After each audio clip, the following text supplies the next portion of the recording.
శ్రీమాత్రే నమః. తల్లి, మనం మన ప్లాన్ ఎప్పుడు ఏంటో ఎవ్వరికి చెప్పక్కర్లేదు. కానీ ఎవరైనా నిన్ను అవమానించినప్పుడు నువ్వు అరచి గోల పెట్టి నువ్వేంటో నిరూపించుకోవాల్సిన అవసరమే లేదు. నువ్వు మౌనంగా ఉంటే నువ్వు సాధించే విజయమే నువ్వేంటో ఈ ప్రపంచానికి చాటి చెప్తుంది. నీకు ఈరోజు ఒక కథ ద్వారా తెలియచేస్తాను. ఒక వ్యాపారికి ఒక కొడుకు, ఆ వ్యాపారి దగ్గర ఒక వజ్రాల గడియారం ఉందన్నమాట. తన కొడుకుకు దాన్నేమో బహుమతిగా ఇస్తారు. ఒకసారి ఈ వజ్రాల గడియారం వడ్ల కొట్టంలో పడిపోతుంది. అప్పుడు ఈ వ్యాపారి కొడుకు అక్కడున్న పిల్లలందరినీ పిలిచి, ఎవరైతే అందులో పడిపోయిన నా గడియారాన్ని వెలికి తీసుకుని వస్తారో వాళ్ళకి నేను మంచి బహుమతిని ఇస్తాను అని చెప్తారు.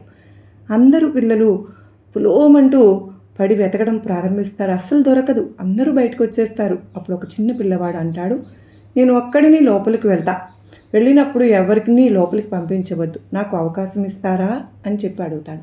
సరే అంటూ ఆ వ్యాపారి కొడుకు అంటాడు, సరే వెళ్ళు, వెతికి తీసుకునిరా అని చెప్పి అంటే ఆ చిన్న పిల్లవాడు లోపలికి వెళ్ళి మౌనంగా కూర్చుంటాడు. అక్కడున్న పరిసరాలన్నింటినీ నిశ్చితంగా క్షుణ్ణంగా పరిశీలన చేస్తూ ఉంటాడు.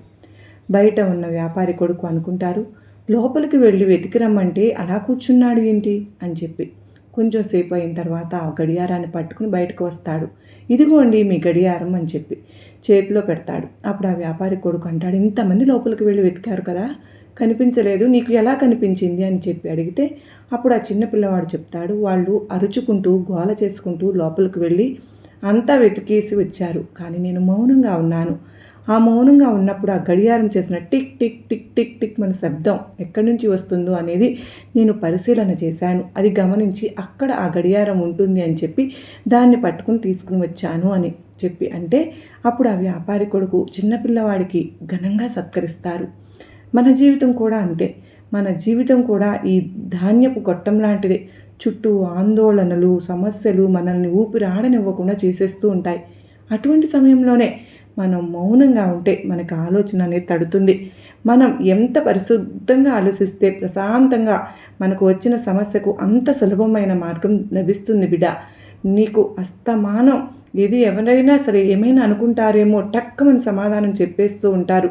అలా వద్దమ్మా, నువ్వు సమాధానం చెప్పడం వల్ల ఉపయోగం లేదు. కానీ నువ్వు మౌనంగా ఉండి నీ లక్ష్యాన్ని నువ్వు చేరుకో.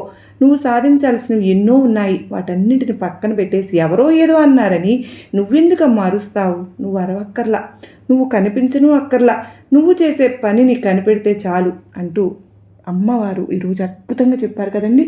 సర్వేజన సుఖినో భవంతు.